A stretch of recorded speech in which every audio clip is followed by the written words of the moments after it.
What in tarnations is this? Cyberpunk Edgerunner just kicked down the front doors of the anime community and said, here you go, enjoy. I don't think this show had hardly any following at all pre-release, and I only even saw one video talking about it. When I realized it was talking about Cyberpunk the game, I chalked it up as a flaming hot mess, just like the game. It flopped so hard that it became a historical moment in gaming and a prime example of what not to do for other companies. It was so bad that it's actually actively turning people away from the anime that was meant to bring people back to the game. So I completely forgot about it, like a lot of you probably did after I heard about it, until my entire TikTok For You page was just posts about this show. In literally 4 days after it was released, it had already amassed 105,000 members, jumped to 51st on my anime list with a rating at 8.69, and had nearly 60 million hashtags on TikTok, and these numbers are only growing as we speak. But why did a show that had so little hype behind it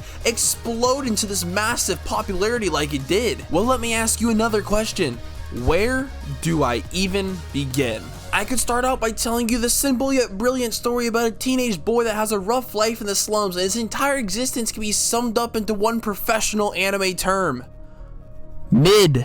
To then turn to a life of crime at his lowest point ever and discover his first glimpse at real happiness that comes in the form of a bundle of horned up teenage hormones and familia-like bonds with a group of gangsters that live an adrenaline junkie life. Or I could tell you all about the completely unique and quirky cast of characters like Pillar, who's like that one eccentric uncle that's all about having fun, Rebecca, the really sweet niece that always wants your attention, Maine, the father figure that brings you in under his wing and shows you the ropes, Kiwi, that one weird cousin whose entire personality is, it's not a phase, mom. And how the relationships that he develops with every single character feel so real and authentic that you yourself develop a relationship with every single one of them, enjoying all the moments they spend together.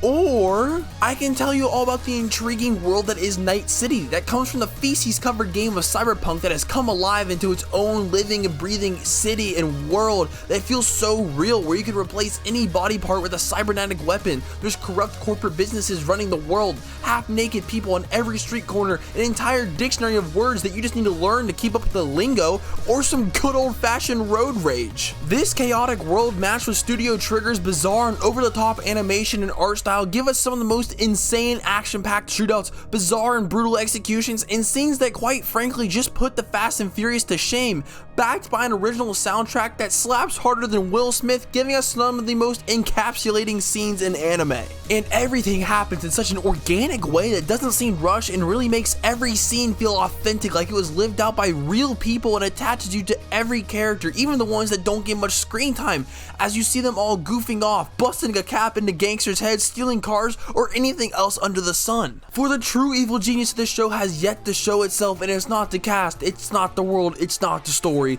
it's the emotional journey that the anime takes you on. You get to see how rough David's life was before it was thrown further into despair, just to see him find happiness in a life of crime of all places, where he has a new family, and you get to see them make so many happy moments together, and you can't help but smile ear to ear for all of them. But just as quickly as you started to smile, it starts to fade away as the episode portrays the deteriorating lifestyle that the characters live, throwing you into a state of denial until the final episodes come to a close, forcing you to accept what's just happened, leaving you with an empty spot in your heart, thinking to yourself, well, what the f do I do now? And that's exactly what any good piece of media should do. The goal, whether you are reading or watching or just scanning over something, it should make you feel or think differently than before you started. That's the goal of all media, is to provoke a thought or feeling within the consumer. And Cyberpunk Edgerunners sat us down and took us on this emotional journey, not only making us feel something, but made us feel like we were a part of something. And when it was all over, said and done, we lost that small part of ourselves,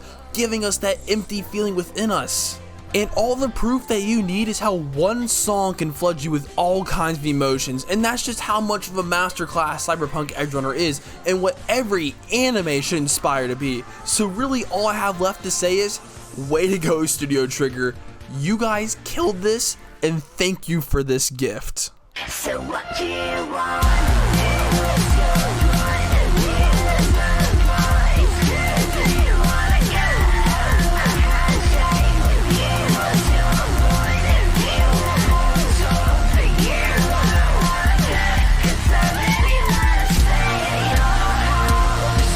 Finally, finally, I hope you guys enjoyed my review of Cyberpunk Edgerunner. If you enjoyed, make sure you like and subscribe. It really does help me out. And let me know your thoughts on the show down below, and I'll see you in the next one.